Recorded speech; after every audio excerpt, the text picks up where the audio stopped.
Bismillahirrahmanirrahim. Assalamualaikum warahmatullahi wabarakatuh.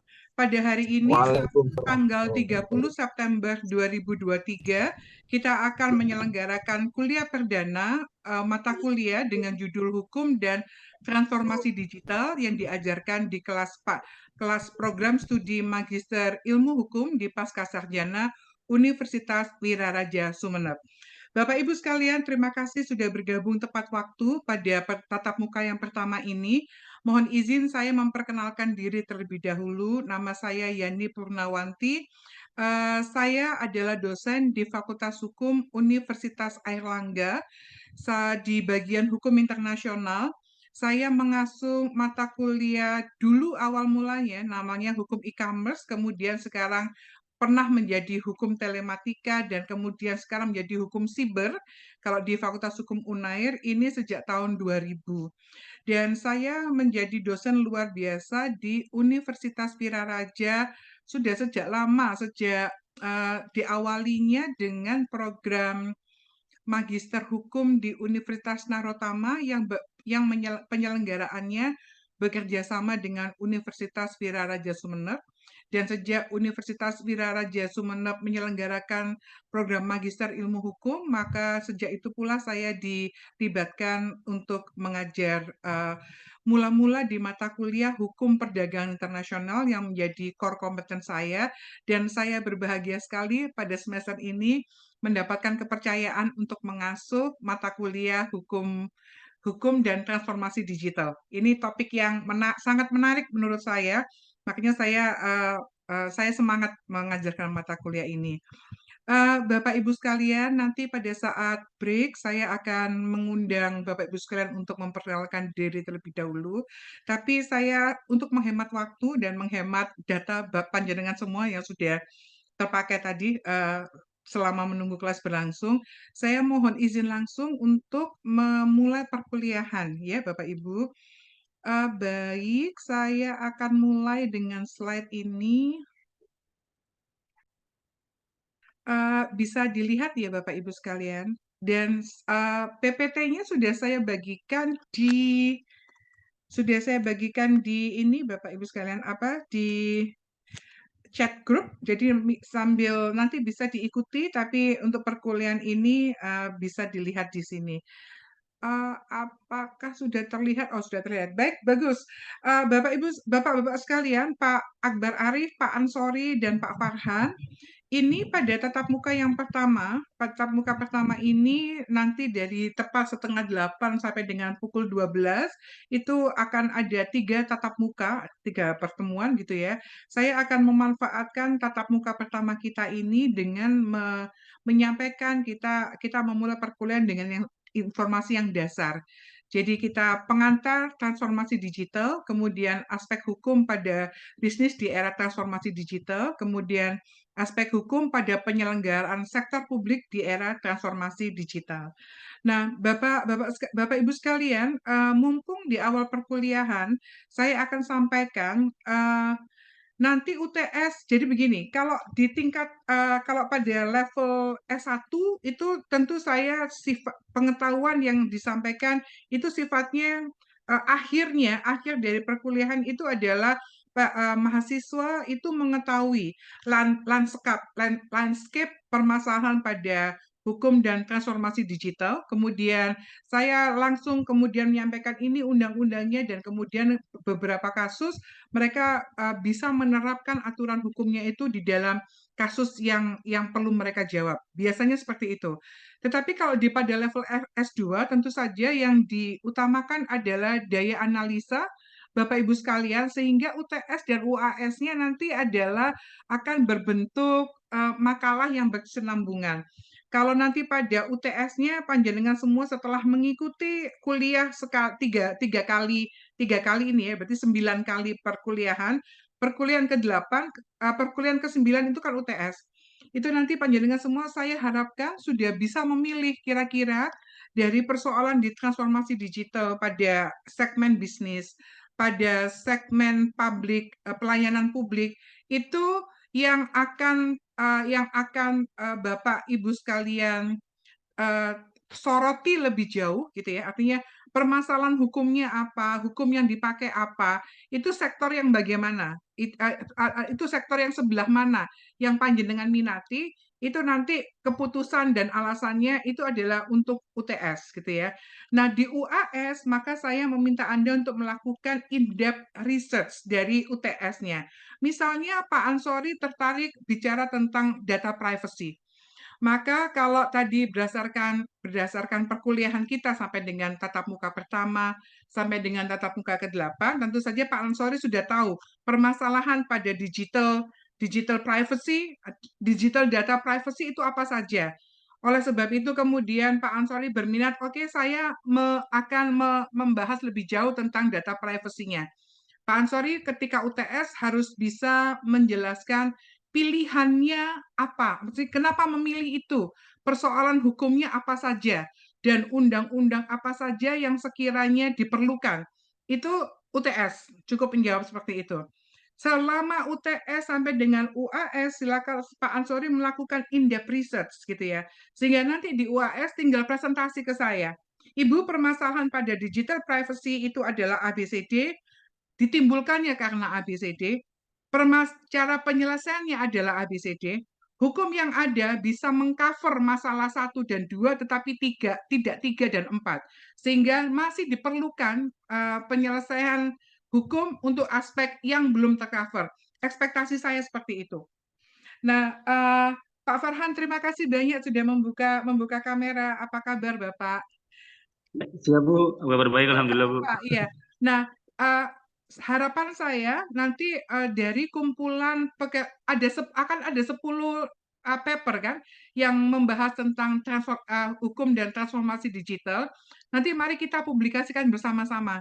Entah kita publikasikan melalui jurnal atau kita publikasikan menjadi buku, itu akan output dari mata kuliah ini adalah itu. Sehingga akan menguntungkan panjenengan sebagai mahasiswa dan akan menguntungkan institusi Universitas Viraraja karena sudah ada publikasi pada semester ini. Setidak-tidaknya ada satu buku Bunga Rampai yang ditulis oleh 10 mahasiswa yang mengambil hukum dan transformasi digital bersama-sama dengan saya dan beberapa dosen dari Viraraja. Kira-kira seperti itu Bapak Ibu sekalian, gambaran perkuliahannya. Sekiranya ada yang ingin didiskusikan di awal perkuliahan ini, dipersilahkan.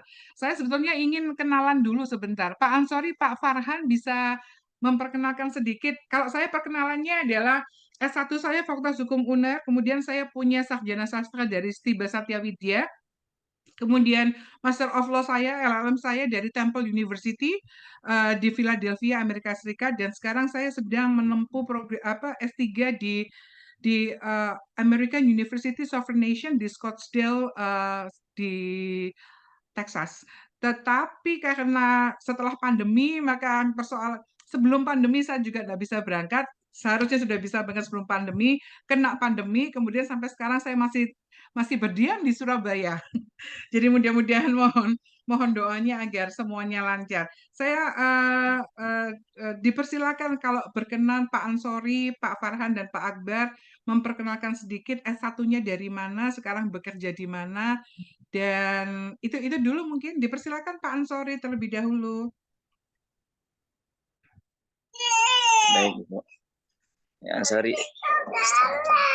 Tidak apa-apa, Masya Allah, hari Minggu ya, Papa masih mau belajar, itu luar biasa. Silakan Pak Ansori. Yo, nama saya Ansori, tinggalnya dari Dasu, Sumeneb. Oke. Pak Ansori, S1-nya sarjana hukum atau sarjana lain? Sarjana hukum di Universitas Untak Banyuwangi. Oh, Masya Allah, untuk Banyuwangi. Mengambil apa dulu Pak, sarjana hukumnya Pak Ansori? Ambil pidana Bu. Oh, luar biasa, pidana.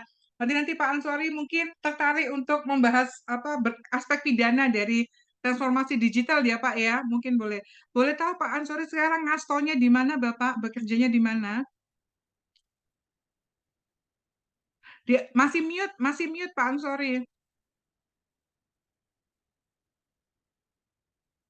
Pak Ansori masih mute. Sementara masih belum dapat kerjaan, masih. Baik, Alhamdulillah Bapak menjadi full student ya Pak ya, full student. Terima kasih banyak Pak Ansori. Matur nuwun, saya mengundang Pak Farhan untuk memperkenalkan diri. Siap, Bu. Izin memperkenalkan diri, Bu. Ya. Halo. Ya, Nama saya Pak. Farhan. Saya dari Sampang, Bu, Sampang. Kemudian S1 saya di Sekolah Tinggi Pertanahan Nasional Yogyakarta, Bu. Oke. Alhamdulillah sekarang bekerja di ATR BPN Sampang, Bu. Oh, oke. Berarti bukan sarjana hukum ya Pak Farhan ya? Bukan, Bu, bukan. Oke, Dari baik. dari Saya sana. mesti bersabar kalau jadi artinya memang di kalau di MIH-nya Sumeneb memang multidisipliner, nggak harus fakultas hukum. Pak Farhan, terima kasih. Ngastonya tadi di mana Bapak? Di Sampang, Bu. Di institusinya? Institusinya di ATR BPN. Kantor Apa itu? Pertanahan. Oh, Kantor kantor pertanahan. Baik, oke, baik. Terima kasih. Masih ada kaitannya dengan apa hukum sedikit, tapi terima kasih Iya, banyak masih, Bu. Pak Farhan Ya. ya. Terima kasih banyak Bapak. Pak Akbar bisa bergabung, nggak usah on cam, nggak apa-apa Bapak. Tinggal menyebutkan nama, kemudian dulu S1-nya di mana, sekarang ngasto di mana misalnya. Monggo. Mohon izin Ibu, nama saya Nur Akbar Arif Hidayatullah. Saya tinggalnya di Sumeneb, Bu. Oke. Sarjananya kebetulan sarjana hukum di Unija juga. Oke. Kebetulan juga sekarang saya tercatat sebagai anggota Polres Sumeneb, Ibu. Anggota apa Bapak? Polres Sumeneb, Ibu. Oh, Bapak Pak Polisi, Masya Allah. Dulu Siap. S1-nya, ya, dulu S1-nya apa Bapak? Mengambil apa Pak? S1-nya di Unija juga hukum, Ibu. Ya, hukum apa yang ditulis skripsinya Bapak? Ilmu hukum kalau tidak salah, Ibu. Oke, Kami lulus skripsinya? 2015. Ya, skripsinya apa dulu Pak? Mohon izin, kalau tidak salah, seingat saya tentang masalah narkoba. Oke, Undang-undang pidana ya, Bapak pidana. Siap. Terima kasih banyak Pak Siap. Akbar, terima kasih. Siap, Hati-hati. Ibu. Ya, mudah-mudahan cepat sampai Bapak. Hati-hati, jangan kalau Siap, nyetir. Ibu. Siap. Ya, oke, baik. Oke, terima kasih banyak Bapak-Bapak yang hebat. Hari Sabtu meluangkan waktu untuk hadir. Baik, saya akan lanjutkan. Jadi nanti kira-kira seperti itu ya UTS dan UAS-nya. Jadi saya nggak ada ujian tertulis, nggak ada begitu. Nanti ujiannya berbentuk makalah, yang UAS-nya bentuknya presentasi. Jadi topiknya mengembangkan dari pilihan di UTS, dikembangkan menjadi topik pilihan nanti diperdalam, dilengkapi, dan dipresentasikan pada saat UAS. Demikian. Baik, Bapak Ibu sekalian, saya akan masuk pada ini adalah hari ini tatap muka pertama adalah pengantar transformasi digital untuk makhluk apa, kemudian kita bicarakan aspek hukumnya, kemudian aspek hukum pada penyelenggaraan sektor publik. Jadi kalau yang nomor 2 itu sektor privatnya dalam aspek perdagangan, nomor 3-nya itu adalah sektor publiknya. Bapak Ibu sekalian, mengawali kuliah ini saya sebentar harusnya bisa. Saya mohon izin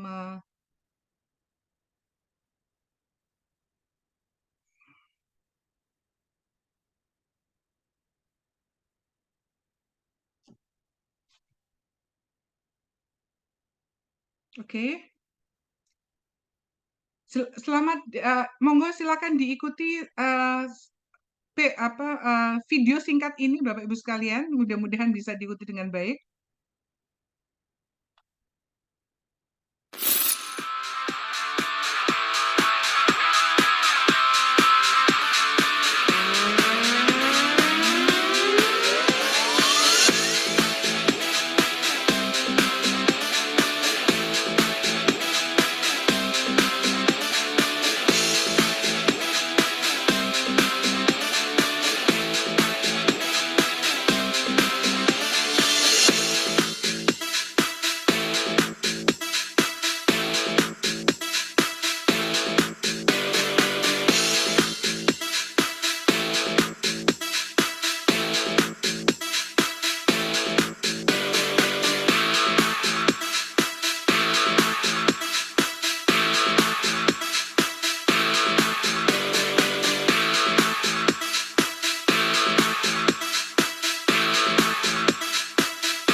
Demikian video yang pertama. Saya mohon izin untuk menyampaikan video yang berikutnya sebagai pengantar. Tadi videonya bisa dilihat dengan baik dan bisa didengarkan, Bapak Ibu sekalian. Kalau bisa dikasih jempol saya, Pak. Bisa, Bu. Terima kasih. Ini adalah video yang berikutnya.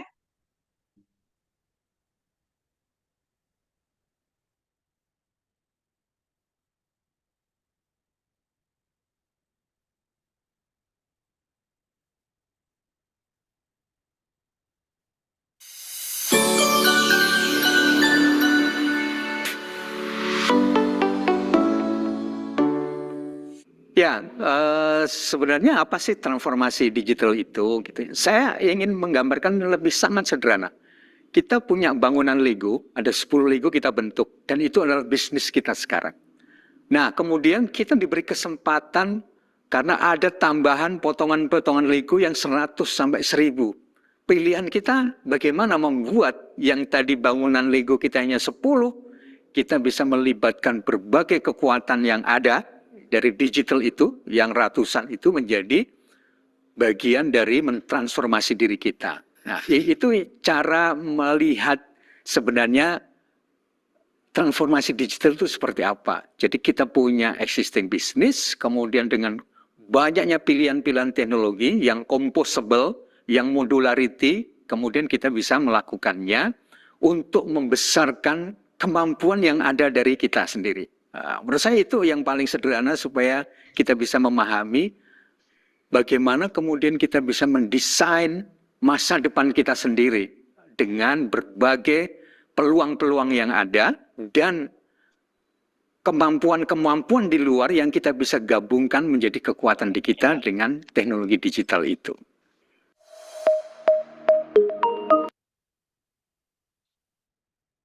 Baik, Bapak Ibu sekalian, itu adalah 2 short video pengantar untuk yang mudah-mudahan bisa lebih memudahkan kita dalam memahami perkuliahan pada pagi hari ini.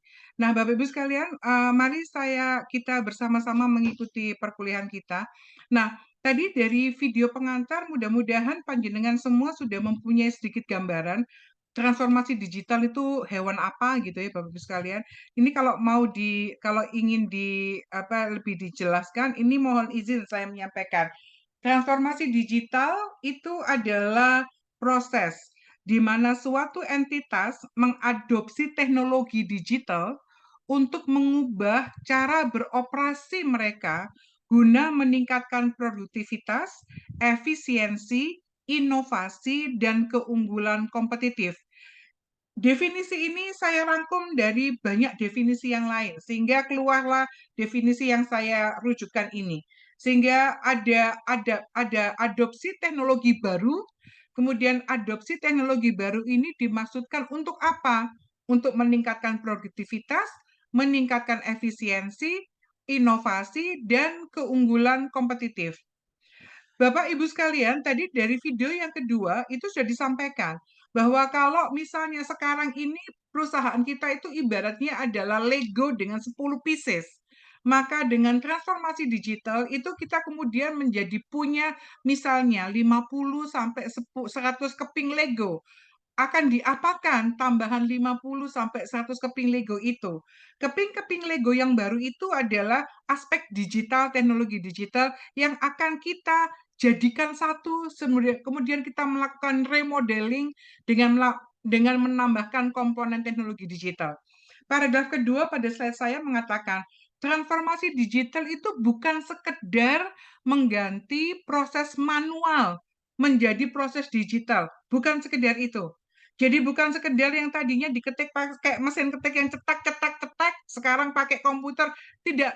Meskipun itu termasuk transformasi digital, tetapi tidak hanya itu.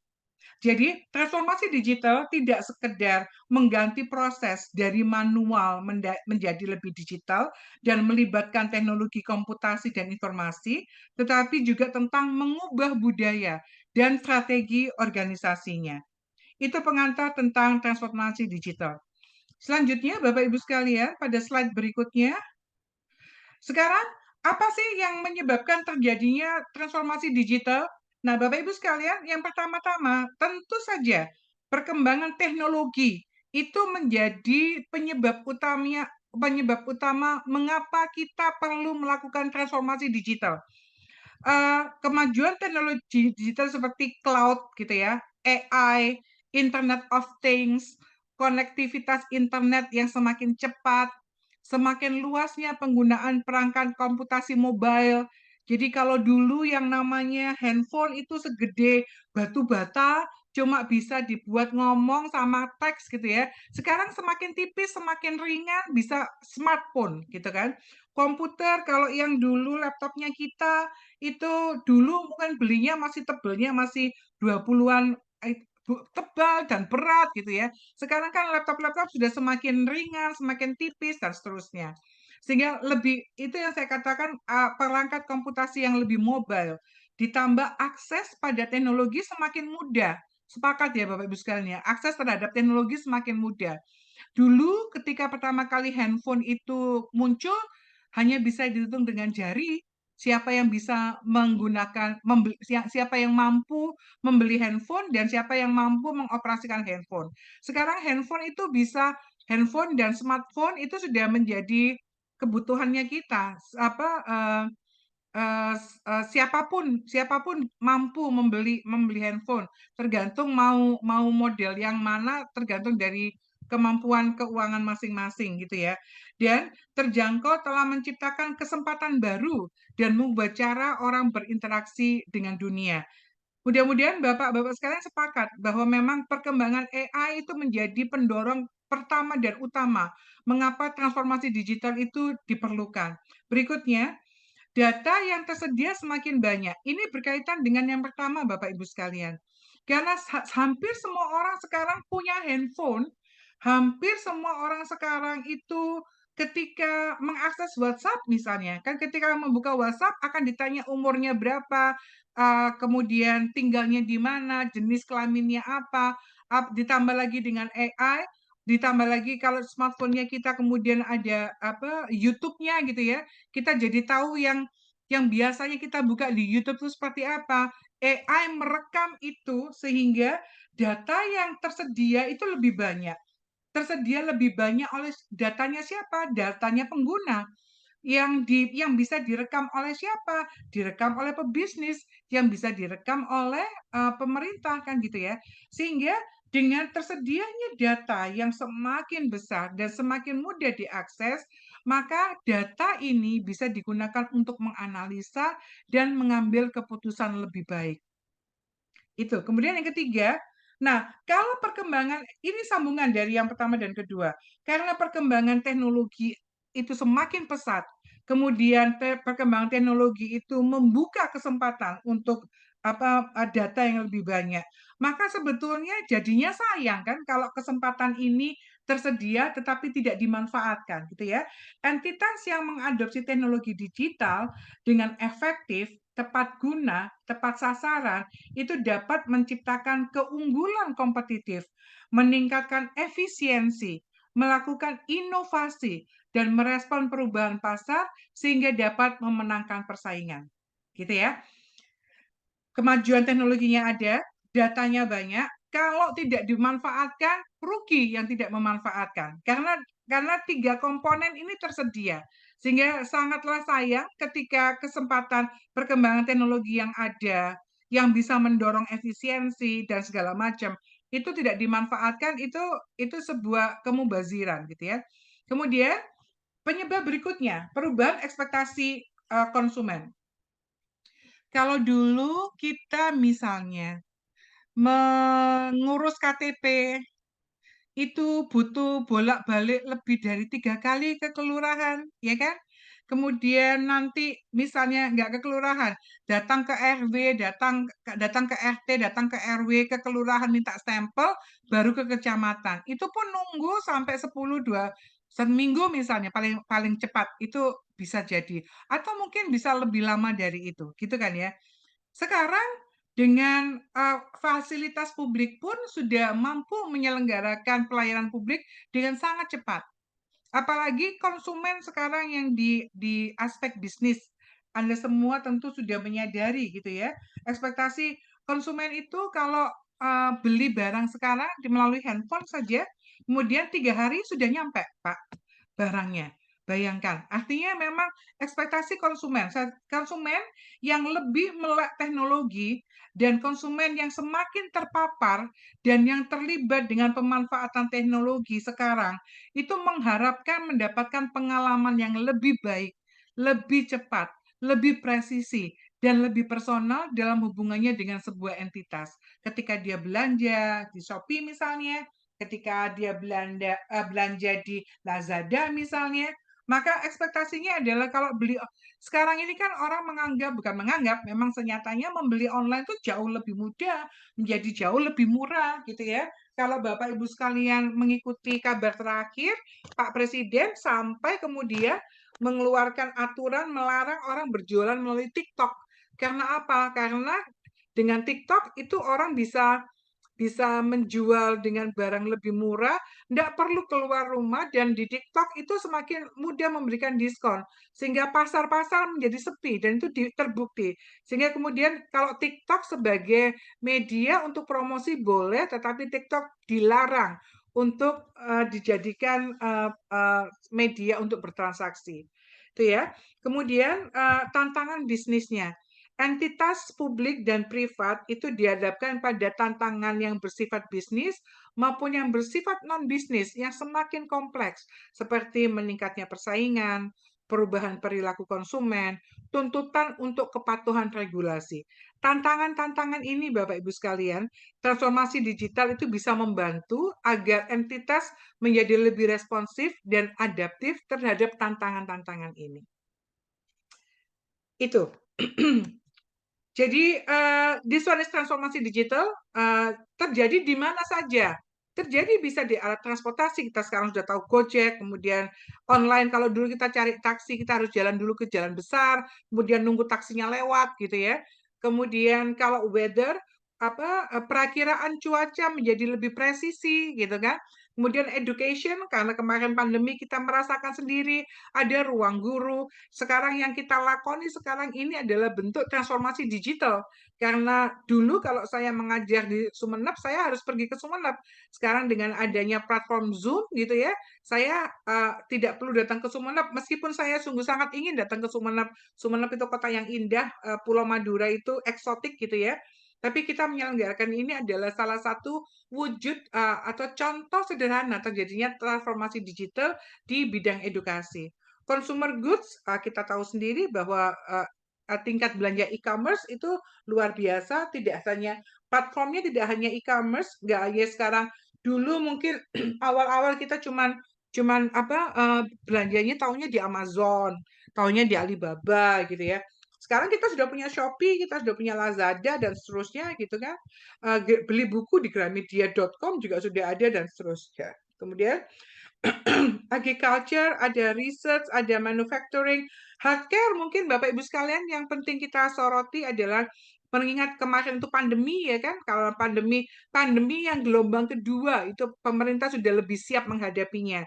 Karena semua yang sakit langsung terekam di data, sehingga langsung ketika ada yang positif COVID langsung dihubungi oleh puskesmas terdekat, dipantau sakitnya, dikasih obatnya dan seterusnya. Saya bisa mengatakan ini karena kami sekeluarga pada saat pandemi itu terjangkit di gelombang yang kedua, dan ketika sistemnya pemerintah sudah lebih mapan. Sehingga kalau di pandemi pertama mungkin banyak yang tidak tertolong karena nggak punya akses untuk obat dan seterusnya. Kalau yang pandemi kedua, saya meskipun khawatir, tetapi saya confidence pemerintah sudah jauh lebih baik dalam mengatasi pandemi karena ada transformasi digital yang dilakukan di bidang pelayanan kesehatan. Gitu ya Bapak Ibu sekalian. Kemudian saya lanjutkan. Nah ini Bapak Ibu sekalian saya sebutkan. Ini saya ambilnya dari risetnya Temasek dan Google. Anda bisa lihat, kalau dari jumlahnya Bapak Ibu sekalian, Indonesia itu pas potensi digitalnya itu tertinggi di ASEAN, potensi tertinggi. Kalau kenapa Bu kok garisnya lebih banyak Filipina ya? Garisnya lebih banyak Filipina karena dibandingkannya dengan jumlah penduduknya Filipina. Coba tapi lihat di angka Filipina karena jumlah penduduknya kecil, jadi kemudian perbandingannya menjadi 110 M, tetapi Indonesia itu 274, 2 kali lipatnya. Dua kali lipat, 2,5 lipat lebih tinggi. Karena apa? Keseluruhannya ini ada dibandingkan dengan jumlah penduduknya. Jadi sebetulnya potensi pasar digitalnya Indonesia itu terbesar, tercepat, dan orang Indonesia itu konsumtif ya, sehingga orang jualan itu senang. Orang Indonesia aja datang ke Thailand untuk beli baju dijual di Indonesia laku luar biasa, lucu-lucu soalnya bajunya dari Thailand gitu. Ini contoh saja. Nah, sekarang pemicunya apa? Kalau tadi itu penyebabnya karena teknologi maju, ada 5 penyebabnya. Sekarang pemicunya, Bapak Ibu sekalian. Dipicu karena apa sih? Ada 2 aspek yang memicu, aspek teknologi dan aspek ilmu pengetahuan. Anda tentu sudah mengenal cloud, ya Bapak Ibu sekalian. Dulu kalau kita zaman kuliah, zaman saya dulu kuliah, kalau kemana-mana masih bingung cari floppy disk gitu ya. Kerenan dikit punya flash disk gitu ya. Sekarang nggak usah pakai gitu-gitu. Data simpen taruh cloud, data simpen taruh cloud. Dimanapun dan kapanpun Anda butuh data, Anda nggak perlu bingung. Aduh, aku nggak bawa disknya, aku nggak bawa apa gitu. Even kalau mau macam-macam nggak usah bawa komputernya. Sepanjang Anda di tempat tujuan mempunyai akses terhadap komputer gitu ya, data Anda bisa ditarik melalui cloud. Cloud computing atau komputasi awan. Komputasi awan itu membuka akses ke sumber daya komputasi, penyimpanan data, dan aplikasi melalui internet. Ini memungkinkan entitas kita atau siapapun yang mengakses itu meningkatkan fleksibilitas operasional dan mengurangi biaya infrastruktur. Ya. Jadi kalau dulu tadi sederhananya, kalau dulu nyimpennya pakai floppy, kemudian karenan dikit pakai flash disk, kemudian sekarang kita kenal external disk gitu ya, yang bisa sampai diisi 4 tera gitu kan, ya dimasukkan ke 4 tera di situ. Kalau lupa kita nggak bisa gerak. Kalau hilang, kalau lagi apes, hard disknya itu hilang, eksternal disknya itu hilang, selesailah hidup kita. Tapi ketika ditaruh di komputasi awan cloud, insya Allah resiko-resiko kehilang dan seterusnya itu menjadi ditiadakan. Berikutnya, Bapak Ibu sekalian, yang memicu adalah Internet of Things. Apa itu Internet of Things? Internet of Things adalah Internet of Things itu melibatkan koneksi dan komunikasi antara perangkat dan objek fisik melalui internet. Ini membuka peluang baru dalam memantau dan mengendalikan berbagai aspek kehidupan sehari-hari. Kind of absurd ya Bapak Ibu sekalian ya. Tapi kalau semuanya serba internet misalnya, cloud computing sendiri itu bagian dari Internet of Things. Karena everything, semua aspek kehidupan kita yang kita koneksikan dengan internet, itu bisa diklaim sebagai Internet of Things. Kemudian yang berikutnya, ini yang sedang marak, kecerdasan buatan artificial intelligence atau AI gitu ya. AI itu adalah ilmu komputer yang berkaitan dengan pengembangan sistem yang dapat melakukan tugas-tugas yang memerlukan kecerdasan manusia, seperti pengenalan wajah, analisa data, dan pengambilan keputusan. Contoh sederhana AI, Bapak Ibu sekalian, dalam kehidupan sehari-hari, sekarang saya yakin semakin banyak bola lampu di rumah itu yang menggunakan lampu yang ada aspek AI-nya. Jadi dia ketika tidak ada pergerakan di sekitarnya, dia akan mati. Jadi bagi kita yang sering lupa matikan lampu daripada memboroskan listrik gitu ya, bola lampu AI itu kalau nggak ada orang, nggak ada pergerakan orang gitu, dia akan mati. Tapi kalau ada orang yang bergerak, dia akan nyala sendiri gitu. Itu saya yakin di banyak rumah sudah menggunakan lampu-lampu yang seperti itu. Itu adalah contoh sederhana ketika AI dimanfaatkan dalam kehidupan kita sehari-hari dan dampaknya adalah menyebabkan kita menjadi lebih efisien dalam menggunakan teknologi. Sepakat ya Bapak Ibu sekalian. Di banyak kantor di Surabaya, saya sekedar bercerita. Jadi Indonesia itu meskipun kalau saya di luar negeri itu seringkali dikritik sama teman-teman yang bule-bule gitu. Kalau di Indonesia itu AC itu dipakai untuk mendinginkan ruangan sampai lebih dingin dari musim winternya sana gitu. Kita seringkali ke kantor pakai sweater ya, karena AC-nya kedinginan gitu. Itu membuang energi dan itu tidak ramah lingkungan, Bapak Ibu sekalian. Sehingga AI yang berkaitan dengan pengaturan suhu ruangan itu bisa dengan otomatis itu menyesuaikan. Kalau misalnya di ruangan itu cuma ada dua tiga orang, maka suhunya nggak perlu 18, orangnya pasti kedinginan gitu kan. Ya suhunya menyesuaikan jadi 23 atau 24, nyaman. Ada orang yang tidak suka dingin, kalau terlalu kedinginan orangnya nggak bisa mikir gitu ya. Saya termasuk tipe orang yang suka dingin, jadi kalau nggak dingin malah saya kesumuan, malah saya nggak bisa mikir gitu. Tapi ketika di ruangan itu full penuh orang gitu kan, suhu 23 sumuk.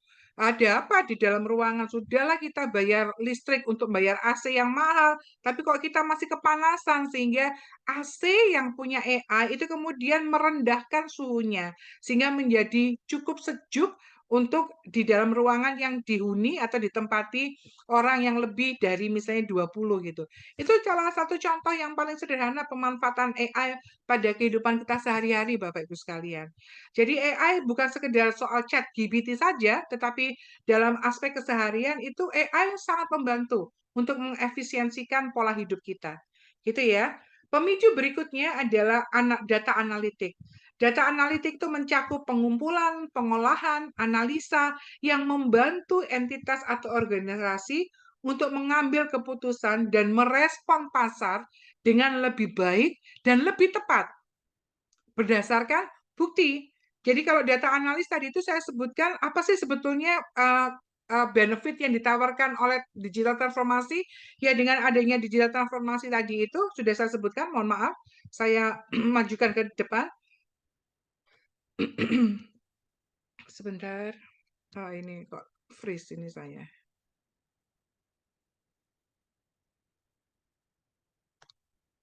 Tadi itu, nah data tersedia lebih banyak kan Bapak Ibu sekalian? Data tersedia banyak dipakai untuk apa? Kalau kita tidak paham data ini untuk apa, manfaatnya untuk apa.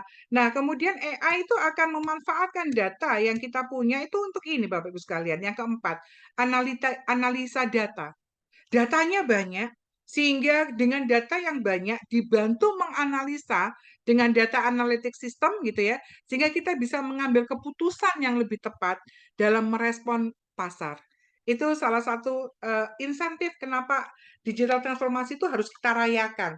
Karena sebetulnya kesempatan teknologi yang tersedia dengan adanya teknologi yang tersedia kemudian yang mendorong kita melakukan transformasi digital ini memang seharusnya kalau dimanfaatkan dengan tepat akan menjadikan hidup kita menjadi lebih produktif, lebih efisien, dan seterusnya. Baik, oke, kemudian pemicu yang berikutnya adalah konektivitas tinggi. Nah, Bapak Ibu sekalian, kalau ada internet tapi lemot, kita bisa apa? Adanya cuma tambah stres ya Bapak Ibu sekalian, putar video nggak bisa, ngolah data lama, dan seterusnya. Contoh paling sederhana saja Bapak Ibu sekalian, kalau dulu zaman saya kuliah ketika ngeprint itu krek, krek, lama krek, satu halaman itu kalau yang masih pindot, sekarang kalau JetPrint bisa gitu ya, resolusinya lebih bagus, lebih cepat dan seterusnya. Nah sekarang konektivitas cepat, Anda bisa merasakan sekarang sudah nggak usum 3G, sekarang sudah malah 5G gitu ya, memungkinkan aliran data yang lebih besar, jadi data yang ditransfer lebih besar, lebih cepat, tidak ada. Kalau data di internet ditransfer lebih cepat, itu potensi untuk diretas orang lebih sedikit. Karena yang potensial diretas itu kalau visi transmisinya lembut, lama, gitu, dicegah di tengah jalan bisa. Tapi kalau dia cepat, itu kemungkinan untuk dicegah tengah jalan itu hampir kecil gitu ya. Kemudian ada augmented reality, ada virtual reality. Jadi Anda bisa bayangkan kalau di banyak universitas, di fakultas kedokteran, di banyak universitas di kota-kota besar, sekarang itu mengajarkan tentang organ tubuh manusia itu pakai virtual reality, Bapak Ibu sekalian. Jadi kalau kita Nggak perlu kadaver, memang tetap diperlukan, tetapi untuk oh ya ini organ ginjalnya sebelah mana, itu pakai virtual reality sudah banyak dilakukan di banyak universitas di kota-kota besar. Blockchain. Teknologi blockchain adalah basis dari mata uang kripto seperti Bitcoin yang memiliki potensi diterapkan dalam berbagai industri untuk transparansi, keamanan, dan validitas transaksi. Bapak Ibu sekalian, kelemahan saya menjelaskan transformasi digital adalah saya tidak menguasai semua teknologi yang saya bicarakan ini. Tetapi setidaknya saya bisa memberikan penggambaran dalam konteks yang sederhana, pada basisnya, pada pokoknya itu seperti ini gitu. Nanti kalau misalnya untuk pekerjaan UTS atau UAS panjenengan tertarik misalnya bicara tentang blockchain, maka silakan melakukan riset sendiri. Blockchain itu yang seperti apa? Blockchain itu makhluk apa? Cara bekerjanya bagaimana? Pemanfaatannya seperti apa dan seterusnya. Hukum apa yang bisa diberlakukan terhadap teknologi blockchain? Kendalanya apa? Tantangannya apa? Silakan panjenengan semua yang melakukan riset terkait ini gitu. Saya hanya memberikan gambaran secara sederhana. Teknologi sensor yang ketujuh. Sensor yang paling canggih dan terjangkau itu memungkinkan pengumpulan data yang akurat, real time dari lingkungan fisik seperti sensor suhu, tekanan, dan kelembapan. Teknologi sensor, Bapak Ibu sekalian, misalnya kalau panjenengan punya pabriknya itu adalah pabrik penyimpanan ikan tangkapan laut gitu ya, yang akan dikirimkan ke Jepang misalnya gitu ya. Ruang simpannya panjenengan itu Bapak Ibu sekalian yang besarnya mungkin kalau di Surabaya saya pernah masuk ke pabrik pembuatan es krim Walls gitu, ada di Rungkut itu. Ruang penyimpanannya itu dingin Bapak Ibu sekalian, jadi harus pakai overcoat segala macam karena dingin. Nah, ketika misalnya terjadi ada listrik yang tidak stabil, maka ketika suhu ruangan itu suhu ruangannya misalnya harus minus 10 misalnya. Tapi karena kemudian ada penurunan tegangan listrik gitu ya, maka kemudian suplai listriknya tidak memenuhi. Sehingga kemudian suhu ruangan yang seharusnya minus 10 itu kemudian perlahan-lahan naik menjadi 1 derajat, 2 derajat. Nah, kalau 1 derajat, 2 derajat, es krimnya meleleh, gitu kan. Nah, kalau pakai teknologi sensor itu yang nanti akan membantu ada alarm mengatakan suhunya meningkat sekian derajat dan seterusnya gitu ya. That is manfaat dari teknologi sensor. Berikutnya adalah yang ke-8, ketahanan cyber security. Transformasi digital itu mendorong perkembangan keamanan siber yang lebih kuat untuk melindungi data dan sistem dari ancaman siber yang semakin canggih. Pak Akbar mungkin akan tertarik mengambil topik ini karena tentang siber tadi ada satu bapak lagi, Pak Ansori juga dari ini ya, Pak Akbar sama Pak siapa lagi? Ada dua yang bapak-bapak yang dari kepolisian itu mungkin tertarik untuk lebih mendalami tentang ketahanan siber. Baik, berikutnya ilmu data science. Tentu saja data science tentang algoritma, analisa statistik, mengekstraksi pengetahuan dan wawasan dari data besar itu sangat diperlukan dalam pemanfaatan informasi teknologi berbasis komputer (ICT) gitu ya. Kemudian rekayasa perangkat lunak atau software engineering itu perkembangan dalam rekayasa perangkat lunak itu memungkinkan pengembangan aplikasi dan platform yang kompleks dan scalable itu artinya bisa diukur atau terukur gitu. Berikutnya adalah desain pengalaman user experience atau UX gitu ya. Ilmu ini berfokus pada perancangan interface antarmuka itu adalah interface yang mudah digunakan untuk meningkatkan pengalaman pengguna dalam aplikasi dan situs web. Contoh singkatnya apa? Touchscreen itu salah satu contoh pengembangan dari UX. Kalau kita dulu kan harus pakai keyboard, harus klik sana, klik sini. Kalau touchscreen kita bisa lebih mudah melakukan itu. Lah, touchscreen itu bisa dikembangkan, bisa ditemukan dalam konteks pelayanan user experience. Oke.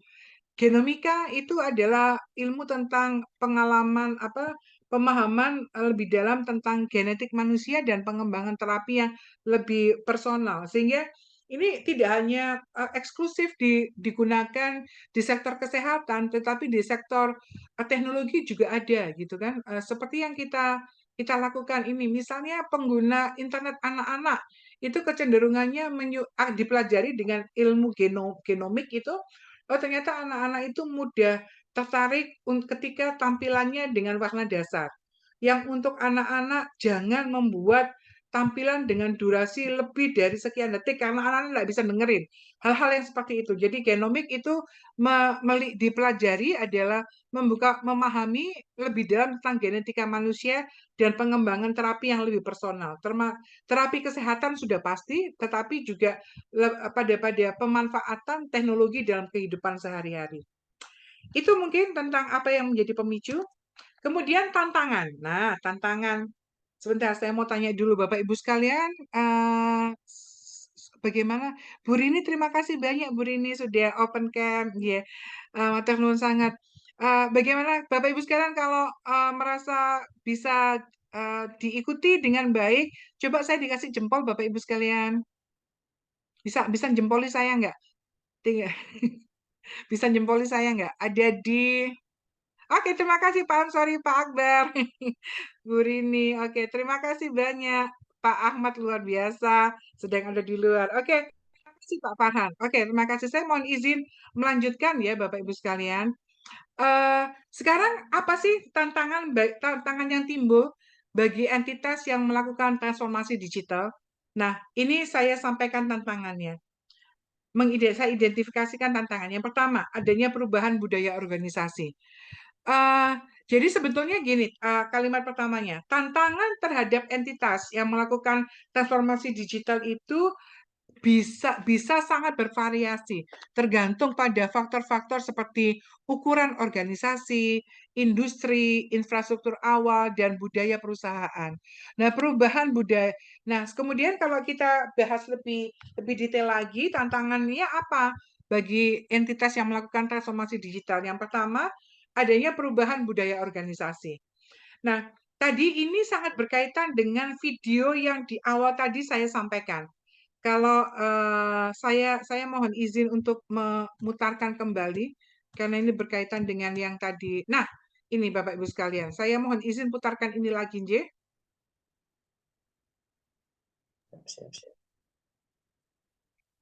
Nah, ini. Oke.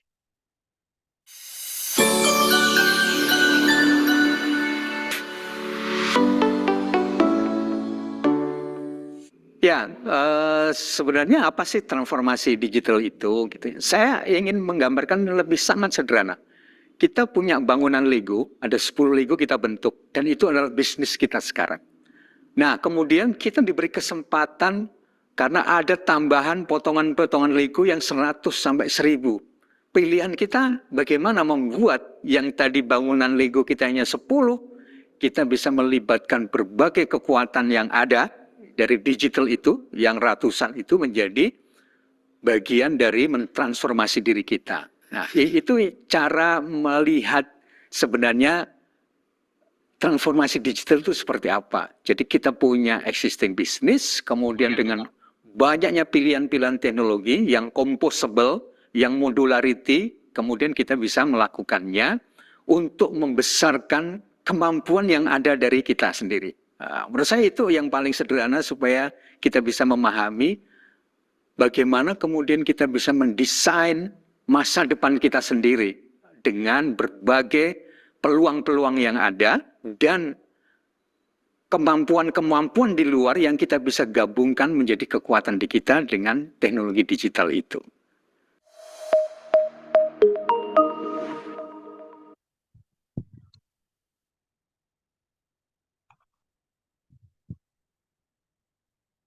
Saya mohon izin memutar sekali lagi video ini karena masih ada kaitannya dengan yang akan kita bahas dan nggak ada salahnya kita putar lagi agar teman-teman yang bergabung kemudian bisa juga mengikuti dari awal. Silakan. Ini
Oke.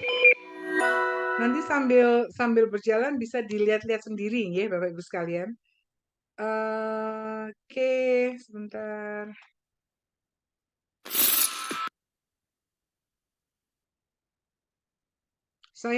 Kita tadi sudah sampai pada ini sudah selesai. Pemicunya sudah selesai. Nah, sekarang tantangannya. Oke. Tadi di slide pertama saya sudah disebutkan, transformasi digital itu bukan sekedar merubah dari manual konvensional menjadi digital. Nggak sekedar tadinya pakai mesin ketik yang cetak yang crack gitu, kemudian pakai komputer, nggak sekedar itu. Tapi akan terjadi perubahan budaya organisasi, Bapak Ibu sekalian. Jadi mengubah budaya organisasi untuk lebih terbuka terhadap inovasi, fleksibel, dan responsif terhadap perubahan itu seringkali merupakan suatu tantangan yang sangat besar. Ya kan, Bapak Ibu sekalian, penjenengan tentu bisa merasakan ada orang yang sudah nyaman dengan zona ini gitu ya. Disuruh merubah sedikit, aduh apa kayak gitu. Tantangannya selalu ada. Sehingga semua pihak yang terlibat dalam kalau misalnya perusahaan atau kantor atau institusi sudah sepakat melakukan transformasi digital, maka semua orang yang berada dalam organisasi itu perlu mengubah cara berpikir dan cara bekerjanya. Gitu ya Bapak Ibu sekalian. Kemudian yang kedua tantangan berikutnya adalah kurangnya keterampilan dan kompetensi. Bapak Ibu sekalian, kalau kita ini kan rata-rata Gen X ya, kita yang rata-rata lahir dari atau mungkin malah lebih muda gitu. Kita itu rata-rata kan Gen X ya, lahir dari 1965 sampai dengan 1980 itu kita. Rata-rata mungkin kita sekarang. Nah, ada dari kita yang adaptasi teknologinya bagus, ada yang adaptasi teknologinya terbatas, atau yang biasa-biasa, atau yang nggak peduli gitu. Ada loh teman-teman saya itu yang masih ada juga yang tidak terlampau sudah bikin pusing, jempolku gak cukup dan segala macam itu ada aja gitu. Sehingga kemajuan teknologi digital untuk memerlukan keterampilan dan pengetahuan yang baru. Menyediakan pelatihan yang sesuai dan merekrut atau mempertahankan talenta digital yang tepat itu bisa menjadi tantangan, gitu ya. Kekurangan keterampilan dan kompetensi, kemajuan teknologi digital memerlukan keterampilan dan pengetahuan baru, sehingga setiap orang harus bersedia untuk membuka diri dan belajar, mempelajari hal baru, dan harus telaten. Dia sendiri harus sabar pada dirinya agar teknologi itu tidak sekedar dia ketahui, tetapi juga diaplikasikan di dalam pekerjaannya minimal. Kemudian tantangan berikutnya adalah aspek ketiga, keamanan siber. Ini menjadi concern, menjadi perhatian banyak orang, ya kan? Dengan semakin banyaknya data yang disimpan secara digital dan konektivitasnya yang semakin meningkat, semakin masif, semakin tinggi, maka ancaman keamanan siber itu semakin serius, ya kan? Kita sudah sering kali mendengar, enggak usah mendengar, mungkin beberapa dari teman kita atau punya pengalaman. WA saya, handphone WA apa foto profil WA saya dipakai untuk orang, dipakai seterusnya, dihack nomor WA, Facebooknya dihack, kemudian ini dibobol dan seterusnya. Itu menjadi salah satu, padahal kita kalau dulu kan kejahatan itu potensial akan menimpa kita di tempat umum ya Bapak Ibu sekalian ya. Kalau kita di pasar kejamret gitu.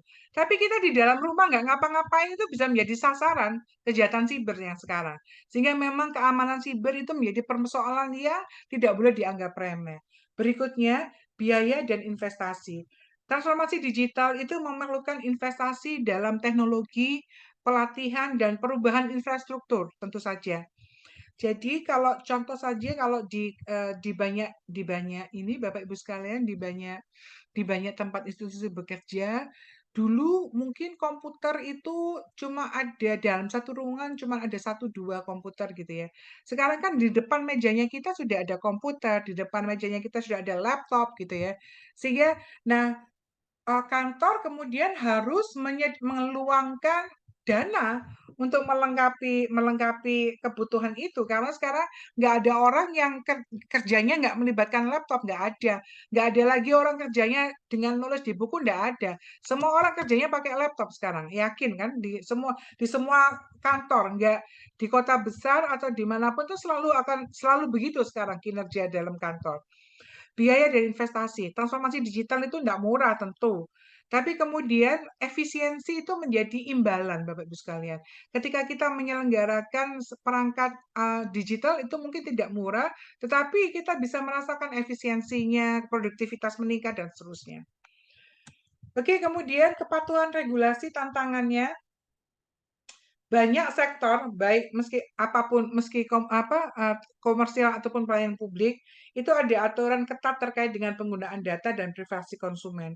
Maka ini yang perlu dicermati, dikuasai, dan kemudian dilaksanakan oleh semua institusi yang melibatkan aktivitas pekerjaannya di secara digital. Kemudian integrasi teknologi yang rumit. Nah, ini entitas yang telah memiliki infrastruktur teknologi yang ada, jadi yang punya sekarang, kemudian ada teknologi baru, itu kan perlu ada tahapan diintegrasikan, ya. Nah, mengintegrasikannya ini mungkin bukan urusan yang sederhana, gitu. Sehingga kesulitan dalam integrasi itu dapat menghambat kemajuan. Kemudian yang berikutnya resistensi terhadap perubahan. Nah, ini ada saja pihak-pihak yang mungkin menunjukkan resistensi terhadap perubahan yang membawa teknologi baru. Meyakinkan dan mendapatkan dukungan dari semua entitas itu menjadi tantangan. Biasanya anggota organisasi yang misalnya sudahlah begini aja, atau yang menjelang pensiun gitu ya, mungkin mau belajar teknologi rumit-rumit itu capek gitu. Nah, resistensi seperti ini menjadi perlu tantangan tersendiri bagi kita untuk menyemangati semua orang agar tidak tertinggal dengan pemanfaatan teknologi yang baru ini. Kemudian penyelarasan strategi transformasi digital itu harus selaras dengan strategi organisasi, sudah pasti ya. Jadi kalau pertanyaannya apakah semua organisasi harus melakukan transformasi digital? Sangat tergantung dari kebutuhan organisasi Anda, kan begitu. Tetapi biasanya kalau fasilitas kecepatan yang tadi saya sebutkan itu tersedia, lalu kita tidak memanfaatkannya, maka tentu yang rugi adalah kita gitu. Karena semua orang pakai, semua orang dipakainya untuk meningkatkan kinerjanya mereka. Kalau kita tidak pakai, maka sebetulnya yang rugi adalah kita. Tapi tentu saja pemanfaatnya sangat digantungkan pada kebutuhan dan sinergi antara tadi itu. Sinergi antara pemanfaatan teknologi dengan tujuan organisasi. Yang kesembilan, manajemen risiko yang tidak tepat. Nah, ini tentu. Perubahan besar seperti transformasi digital itu tentu membawa resiko, pasti ada resikonya. Nah, kalau kalkulasi resikonya tidak presisi, maka mungkin transformasinya menjadi gagal. Kemudian 10, kualitas data yang buruk. Kalau selama ini organisasi itu atau entitas itu perolehan data, penyimpanan data, pengolahan datanya itu tidak baik, artinya sembarangan atau tidak presisi tinggi, maka ini akan memperberat proses transformasi digital. Karena apa? Material dasarnya sudah tidak KW1, tidak kualitas unggul, sehingga ketika dia ditransformasikan, maka kemudian pasti akan banyak miss yang terjadi. Tantangan hukum dan etika, transformasi digital juga membawa pertanyaan hukum dan etika terkait dengan penggunaan data, privasi, tanggung jawab dalam pengambilan keputusan berbasis pada AI. Nanti akan kita bicarakan sedikit, tapi saya sekedar men-highlight saja apa saja menjadi tantangan. Kemudian kecepatan perubahan teknologi. Teknologi itu berkembang sangat cepat. Setiap orang yang sekarang hidup di era digital yang sungguh moving so fast gitu ya, itu harus mampu beradaptasi dan mempertahankan relevansi pemanfaatan teknologi itu dengan jangka panjang organisasinya, tujuan organisasinya. Nah, ini kalau mau ditanya Indonesia seberapa siap sih sebetulnya? Ini potretnya. Ada 27% entitas yang telah memiliki strategi transformasi digital yang menyeluruh. Kemudian ada 51 tengah sedang berproses menjalankan strategi mereka secara spesifik. Kemudian 22%-nya memiliki strategi transformasi yang terbatas atau belum sama sekali. Jadi kalau ditanya apakah kesiapannya bagaimana, 22% dan 100% itu tidak siap. Tetapi yang sekarang sedang bertransformasi sudah 51% dan 27 sedang. Sehingga Bapak Ibu sekalian, kalau misalnya organisasi atau entitas tempat kita bekerja itu belum, saya nggak tahu, silakan diakses sendiri kira-kira di mana. Gitu, maka masih ada sepertiga dari seluruh masyarakat Indonesia ini yang belum bertransformasi secara digital. Pertanyaannya adalah apakah perlu sih transformasi digital? Kembali lagi ditanyakan, kebutuhan organisasi Anda memerlukan itu atau tidak? Karena fasilitas teknologi dengan kecepatan internet yang tinggi, kemudian akses data, itu tersedia sudah. Anda tinggal mau dimanfaatkan atau tidak mau dimanfaatkan. Gitu ya. Baik, kemudian, ini. Seperti apa sih prioritas pilar? Prioritasnya bagaimana? Prioritas pertama di Indonesia itu harus memberdayakan karyawan. Jadi yang menjalankan teknologi adalah manusia. Bahkan yang menciptakan robot itu manusia. Yang melakukan analisa data, kemudian ditransformasikan sampai menjadi AI, itu manusia. Sehingga sebetulnya ketika kita bicara tentang transformasi digital, kita bicara tentang pengembangan sumber daya manusia, Bapak Ibu sekalian. Gitu ya. Jadi prioritasnya di sini. Kemudian itu dilakukan untuk apa sih? Untuk customer satisfaction, untuk memuaskan pelanggan. Karena apa?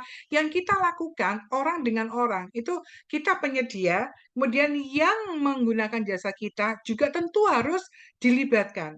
Artinya kita nggak bisa bikin sebuah sistem yang terlalu rumit sehingga orang itu jadi nggak ngerti ini apa sih, nggak begitu. Sehingga penciptaan teknologi itu juga harus melayani kebutuhan pelanggan.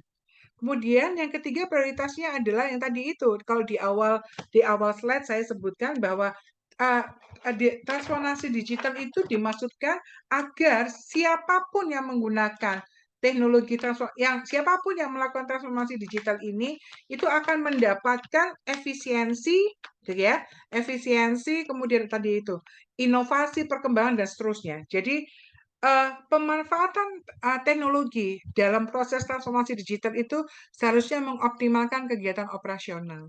Nah, baru kemudian yang keempat, kalau ini sudah terjadi, maka ini pasti akan terjadi.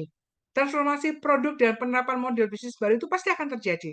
Setelah melampaui 1, 2, dan 3, maka hasilnya ini pasti akan terjadi. Inovasi-inovasi teknologi itu pasti akan terjadi. Demikian. Berikutnya, nah sekarang saya berikan contoh. Nah, sudah mau selesai. Contoh entitas bisnis yang melakukan transformasi digital, Bapak Ibu sekalian. Amazon, tentu panjenengan kenal sama Amazon. Ini adalah situs e-commerce yang pionirnya. Kita tahun 2000-an kalau belanja di internet Amazon, beli buku di Amazon, apa-apa di Amazon gitu ya. Setelah Amazon ada Alibaba. Amazon adalah salah satu contoh terkenal dari perusahaan yang melakukan transformasi digital dalam industri retail, ya kan? Amazon memanfaatkan teknologi digital untuk mengembangkan platform e-commerce yang besar. Ya kan, dulu kita semuanya belinya di Amazon, beli buku di Amazon, apa-apa di Amazon. Sekarang sudah banyak seperti Amazon itu, yang mengintegrasikan rantai pasokan secara efisien, yang menghadirkan berbagai produk dan layanan digital seperti Amazon Web Service, AWS, dan Kindle. Kindle itu untuk sekarang beli buku. Kindle kalau beli buku di Gramedia sekarang beli buku, beli paket buku. Jadi kita bisa bulk of buku jadi satu paketnya. Nanti kemana-mana jadinya bawanya, tapi saya nggak seneng buku yang bentuk Kindle itu saya nggak suka. Saya termasuk generasi lama, buku itu yang harus yang buka ada bendanya kayak begini. Tapi anak zaman sekarang itu sudah seneng baca di Kindle-nya, dia sudah seneng. Kalau mata saya sakit, saya lebih suka pegang buku yang kertas gitu ya. Sambil kalau bukunya baru sambil bau kertas yang baru keluar dari percetakan itu sensasinya tersendiri gitu ya. Agak-agak fly gitu. Oke, Netflix sekarang. Netflix adalah penyedia layanan streaming media yang mengubah cara orang mengkonsumsi konten hiburan. Netflix itu, kalau Netflix itu film-film ya Bapak Ibu sekalian. Anak saya kalau liburan gitu minta beli Netflix 1 bulan. Ya beli yang paket apa gitu. Mereka bisa itu menghemat banyak bagi saya daripada saya diajak diseret mereka nonton ke bioskop gitu ya. Sekarang kalau weekend bioskop itu 35-45 ribu, kita bertiga 120, itu belum popcornnya, belum nanti setelah nonton makan. Itu yang bikin mahal itu. Oke, tapi kalau dibelikan Netflix 150 1 bulan gitu sudah di dalam kamar gitu. Netflix telah melakukan transformasi digital dengan menggeser dari model bisnis penyewaan DVD fisik.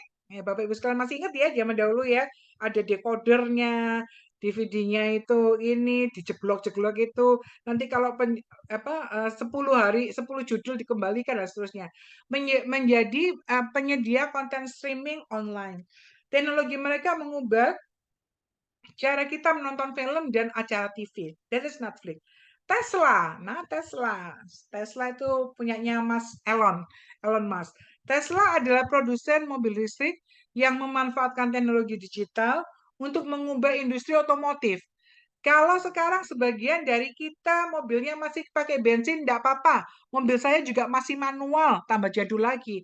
Sudahlah mobil saya manual, pakai bensin, ya kan? Sekarang kan masih ada mobilnya sudah matic gitu ya. Matic pakai bensin. Kemudian ada lagi mobil yang matic dan pasti listrik gitu ya. Mobil saya masih mobil yang jadul, yang masih manual dan masih pakai bensin. Tapi kalau yang sudah keren, mobilnya adalah matic pakai bensin. Yang paling sekarang sudah matic dan pakai listrik. Nah, itu. Nah, kalau pakai listrik itu silakan Anda merubah budaya dalam hidup ya. Orang menjadi harus lebih memprediksi. Karena sekarang mau pakai listrik, kalau tiba-tiba, jadi nggak ada lagi cerita tiba-tiba kehabisan bensin listrik, nggak ada. Karena setiap orang mau pergi selalu menghitung bensinku listrikku dayaku ini bisa sampai berapa gitu. Orang menjadi lebih teratur hidupnya. Kalau kita kan lupa gak isi bensin nanti di pom sana gitu. Sekarang kalau listrik bensin dia pom sana masih belum ada colokannya. Dan kalau nyolok nggak bisa kita isi bensin kan cepet ya, nggak sampai 2-3 menit ya. Kalau mobil listriknya kehabisan daya listrik itu nggak bisa 5 menit ngecas, emang baterai handphone bisa 30 menit bisa nyala. Ini mobil. Jadi artinya tes penggunaan mobil listrik atau motor listrik itu pasti akan merubah peradaban, merubah cara hidup kita. Kita akan menjadi lebih kalkulatif, lebih tertata dan seterusnya. Itu sih yang disebutkan transformasi digital. Starbucks. Nah, Starbucks ada di mana-mana. Telah melakukan transformasi digital di sektor makanan dan minuman. Saya pikir nggak cuma Starbucks ya, sekarang sudah banyak. Starbucks memperkenalkan aplikasi seluler yang memungkinkan pelanggan untuk memesan dan membayar melalui ponsel, menghadirkan pengalaman lebih nyaman dan personal. Saya pikir nggak cuma Starbucks, banyak hal. Nah, ini yang menarik. Airbnb, Bapak Ibu sekalian. Kita kalau mau backpack, mau pergi-pergi ke tempat lain untuk wisata atau apa gitu. Tapi kemudian kita memang maunya yang budgeted gitu ya. Dan sekarang orang-orang yang punya ruangan untuk disewakan, jadi kalau mau menyewakan ruangan itu nggak harus punya hotel, nggak harus punya losmen gitu ya. Anda punya 2-3 ruangan di ini Anda mau sewakan gitu, Anda pakai aplikasi Airbnb itu bisa. Airbnb adalah platform online yang mengubah cara orang mencari dan menyewa akomodasi. Airbnb telah melakukan transformasi digital di industri perjalanan dengan menyediakan platform yang memungkinkan pemilik properti itu menyewakan tempat tinggal mereka secara langsung kepada pelanggan. Itu banyak sekarang seperti itu. Oke, kemudian, McDonald, Bapak Ibu sekalian. McDonald kalau di Surabaya, itu yang saya lihat, dulu kalau mau pesan makanan kan ngantri gitu ya, di hadapan kasirnya. Ketika kita masuk di depan, baru ditanya, pesannya apa Bu? Gitu. Sekarang enggak, kita datang masuk ke McD, ada papan besar gitu ya, kita tinggal colok, pesan sendiri. Datanya keluar, nanti tinggal dipanggil. Nah, itu mungkin makanan cepat saji yang secanggih ini cuma baru McD. Jadi panjenengan bisa lihat McD, para laba makanan cepat saji terbesar di dunia telah melakukan perubahan transformasi digital, mengadopsi teknologi digital dengan beberapa aspek operasional. Salah satu perubahannya adalah penggunaan layanan pesan antar. Kalau pesan antar nggak cuma di McD, di semua tempat sudah ada. Yang saya highlight adalah pelanggan. Nah, selain itu ini ya, yang saya highlight adalah ini. Selain itu, selain itu McD juga mengintegrasikan teknologi di dalam restorannya, menggunakan layar sentuh untuk pesan, mesin otomatis untuk mengambil pesanan, sistem manajemen rantai pasokan yang efisien. Sehingga itu kalau panjenengan semua ke McD sekarang nggak harus antri di depan, kasir kan ya, tinggal datang di tek tek tek tek, bayarnya juga di situ, pakai kris, pakai apa gitu, nanti tinggal dipanggil. Nah itu untung makanannya masih ini ya, disajikan oleh manusia. Di tempat-tempat lain makanannya sudah disajikan pakai robot, pakai alat sendiri gitu. Ford Motor Company ini sama dengan Tesla. Kalau yang Tesla itu mobilnya itu listrik, kalau Ford itu lebih canggih, gitu kan ya. Ford itu sekarang punya mobil yang mengintegrasikan teknologi dalam produknya mereka. Misalnya sudah ada cloud-nya, kemudian kalau GPS di mobil sudah banyak sekarang. Kemudian kalau di Ford itu adalah teknologi manufaktur canggih, robotik, otomatisasi, proses produksi dan seterusnya. Ini Ford sudah mengaplikasikan itu. Saya yakin yang lainnya sudah, cuman yang bisa saya tangkap adalah Ford. Nah, saya langsung. Kalau tadi itu sektor bisnisnya, sekarang saya mengajak Anda pada sektor penyelenggaraan layanan publik oleh pemerintah. Nah, mumpung ini baru masih dekat ya sama ingatan kita Bapak Ibu sekalian, pelayanan kesehatan digital. Banyak pemerintah di seluruh dunia itu telah mengadopsi teknologi digital untuk meningkatkan layanan kesehatan publik. Sepakat Bapak Ibu sekalian ya. Apalagi kita kemarin pandemi itu. Pandemi itu mendorong kita untuk mempercepat transformasi digital di aspek kesehatan, pelayanan kesehatan. Jadi mereka telah mengembangkan sistem pendaftaran online untuk vaksinasi, platform telemedicine. Selama pandemi kan kita begitu ya. Jadi ketahuan siapa yang belum vaksin nanti dikasih peringatan. Kalau yang pas lagi kena pandemi dikirimi obat dari Kementerian Kesehatan, kan itu seperti itu. Kemudian memantau dan melacak perkembangan penyakit. Contohnya NHS Digital di Inggris yang memiliki pelayanan kesehatan digital. Kalau di Jepang lebih canggih lagi Bapak Ibu sekalian. Jadi orang-orang yang punya penyakit komorbid diabetes atau yang lain jantung itu datanya sudah masuk ke pemerintah sehingga dipantau. Oh ya, obat yang akan semakin mujarab misalnya untuk mengobati diabetes itu dilibatkan dalam pengambilan putusan untuk penentuan obat yang akan diberikan kepada pelanggan, pada pasien. Kemudian pelayanan pendidikan digital. Nah, sektor pendidikan telah melakukan transformasi digital melalui platform pembelajaran online, kursus daring. Seperti yang kita lakukan ini termasuk pelayanan digital Bapak Ibu sekalian, meskipun saya di Surabaya, panjenengan ada di Pulau Madura gitu ya, tapi kita tetap bisa menyelenggarakan pendidikan. Nah, banyak pemerintah telah mengintegrasikan teknologi digital dalam sistem pendidikan mereka dan memberikan akses pendidikan secara lebih luas dan fleksibel selama jaringan internetnya bagus dan selama yang akan para siswa yang mengakses pendidikan digital itu mempunyai perangkatnya. Maka saya masih ingat ketika pandemi terlebih dulu itu pemerintah membagikan handphone, pemerintah membagikan laptop kepada sekolah dan siswa gitu ya, membagikan uang untuk membeli data gitu. Itu yang termasuk di dalam pelayanan pendidikan digital. Kemudian e-government. Nah, e-government. Yang paling mudah mengurus perpanjangan KTP, mengurus SIM, apalagi bayar pajak. Kita semua kan bayar pajak, sudah nggak harus antri di kantor pajak ya. Kita kan e-tax sudah tinggal setiap tanggal 30 Maret kita sudah siap-siap ngisi. Komunikasinya lewat email, kita masukkan formulir, diisi dan seterusnya. Dalam hitungan tidak sampai 30 menit selesai kalau kita mau melaporkan pajaknya kita, gitu ya. Kemudian perizinan usaha, pembayaran pajak, pendaftaran kendaraan, dan layanan administrasi yang lainnya. Kalau di Australia namanya MyGov, nanti monggo dilihat kalau di Indonesia apa namanya, gitu ya. Kemudian transportasi publik digital. Nah, kalau yang paling mudah itu adalah seperti Gojek, ya kan? Kendaraan roda 2 maupun roda 4 itu sangat mudah. Nah, yang sekarang jadwal keberangkatan itu bisa kita cek sendiri. Kita nggak harus. Dulu saya masih ingat ketika zaman-zaman masih belum secanggih ini, kalau mau pergi naik kereta itu harus datang ke stasiun. Kalau mau beli naik pesawat, datangnya ke travel. Sekarang nggak usah pakai begitu, kita tinggal buka laptop kita tinggal buka handphonenya kita bisa cari sendiri tiketnya yang mana. Tidak hanya tiket domestik, tiket luar negeri pun juga demikian, gitu ya. Mengakses informasi transportasi secara real time, contohnya aplikasi transport di London, TLF, dan seterusnya. Oke, kemudian, nah ini yang penting mungkin, keamanan publik dan manajemen bencana. Keamanan publik dan manajemen bencana. Bapak Ibu sekalian, negara-negara yang rawan gempa, seperti Jepang misalnya, itu mereka sudah punya teknologi yang sangat canggih dari dahulu dikembangkan untuk antisipasi. Jadi gempa itu sudah bisa dibaca seismiknya berapa, sehingga ketika ada tanda-tanda sebentar lagi gempanya akan tinggi, itu daerah-daerah tertentu suruh pindah gitu.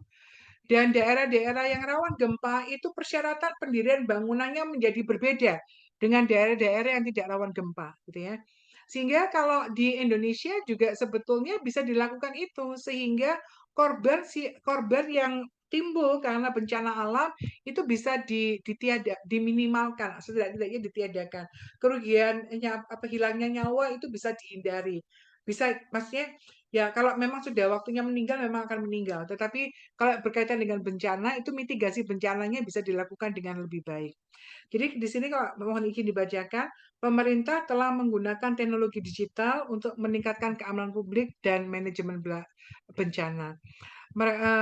Mereka juga telah memanfaatkan sistem pemantauan kamera, sistem peringatan dini, analitika data untuk meningkatkan respon terhadap kejadian darurat dan kejadian penting. Contohnya adalah emergency alert system-nya Amerika Serikat. Saya yakin kita punya, cuman ini yang saya dapatkan. Oke, Bapak Ibu sekalian, ini etapa pertamanya kita dalam perkuliahan. Terima kasih Pak Riyad, matur nuwun sangat. Tadi ada beberapa nama. Oh ya Pak Ahmad Yasid, terima kasih bergabung. Ini etapa yang pertama, kita masih punya 2 etapa lagi Bapak Ibu sekalian. Saya sebelum masuk pada etapa yang berikutnya, kita break mungkin 5 menitan untuk minum kopi sedikit gitu. Tapi sebelumnya saya mohon izin untuk berkenalan, boleh ya? Bu Rin terlebih dahulu, Bu Rin, monggo. Saya memperkenalkan diri lagi, karena ketika saya memperkenalkan diri, Pak Riyad, Bu Rin, dan Pak Yasid mungkin belum sempat bergabung.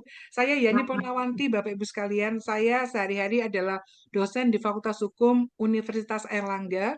Saya mengajar S1 dan S2. S1 saya dari Fakultas Hukum Unair, kemudian saya punya gelar sarjana sastra dari Satya Widya, S2 saya dari Temple University Amerika Serikat. Saya sekarang sedang menempuh PhD di American University Sovereign Nation di Scottsdale, Arizona. Seharusnya saya sedang ada di Arizona, tapi ketika mau berangkat kena pandemi, sehingga sampai sekarang masih di sini.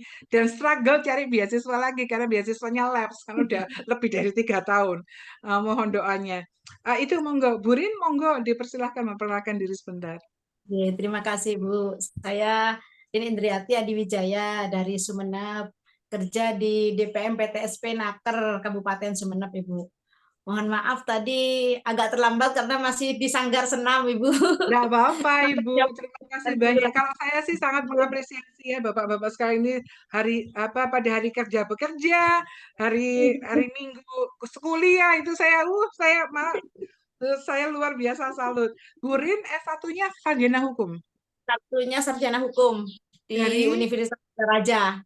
Oke, mengambil apa dulu skripsinya Burin? Ambil fidusia. Oh, oke. Perdata berarti ya. Baik. Data. Terima kasih banyak Burin. Pak Riyad, dipersilakan. Ya Bu, terima kasih. Kenalkan nama saya Riyad Abdillah, Bu.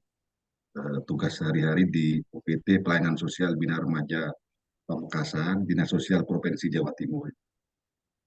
Untuk jenjang S1 saya sebelumnya di Universitas Merdeka Surabaya. Oh, fakultas apa Pak Riyad? Fakultas Hukum. Luar biasa. Dulu skripsinya tentang apa Pak Riyad? Tentang perilangan elektronik, Bu.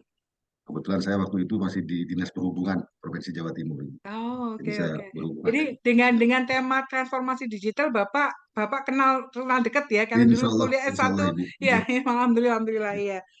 Terima kasih banyak Pak Riyad. Pak Ahmadi Yasid dipersilahkan. Ibu, Assalamualaikum Ibu. Mohon maaf ini barusan dari sawah Ibu. Enggak apa-apa Bapak, enggak usah minta maaf, beneran enggak apa-apa, seriously. Saya Jadi tidak tadi bermaksud itu, saya ya.